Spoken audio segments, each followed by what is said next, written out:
Paul and Barnabas split? Also on the web at clevercatholic.com. Paul and Barnabas split? Missionaries, Saints Paul and Barnabas, spent a lot of time and covered a lot of ground together. They were obviously good friends. After his conversion, Paul tried to join the disciples, but they were all afraid of him, not believing that he was a disciple. Acts 9:26. Barnabas was the one who vouched for Paul. Verse 27. Barnabas retrieved Paul from Tarsus to spend a year together at Antioch. Acts 11:25 and 26. Because of a famine, Barnabas and Paul were chosen to bring Antiochian monetary relief to the presbyters, bishops, in Judea. Acts 11:29 and 30. The two then returned to Jerusalem with John Mark, Acts 12:25, who is traditionally the author of the earliest gospel, New American Bible Commentary, Mark, and who is also Barnabas' cousin, Colossians 4:10. Along with John Mark, Paul and Barnabas traveled to Seleucia, Cyprus, Salamis, Paphos, Perga, and Pamphylia, Acts 13. But John left them and returned to Jerusalem, Acts 13:13.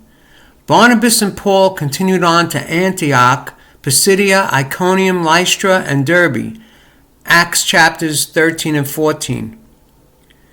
Because of the controversy as to whether non-Jewish Christians needed to be circumcised, the sign of the Mosaic covenant, Paul and Barnabas were picked to confer with the apostles at the Council of Jerusalem, Acts 15:1 and 2. Circumcision was no longer required.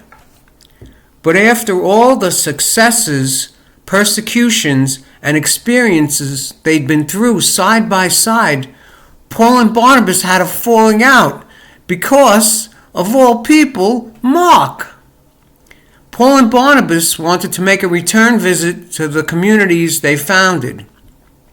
Barnabas wanted to take with them also John, who was called Mark, but Paul insisted that they should not take with them someone who had deserted them. So sharp was their disagreement that they separated. Barnabas took Mark and sailed to Cyprus, but Paul chose Silas. Acts 15:36 to 40. Even saints feud. In the hierarchy of importance in the New Testament, Mark's gospel ranks above Paul's letters. Fortunately, Paul seems to have reconciled with Mark, naming him at the end of 3 letters.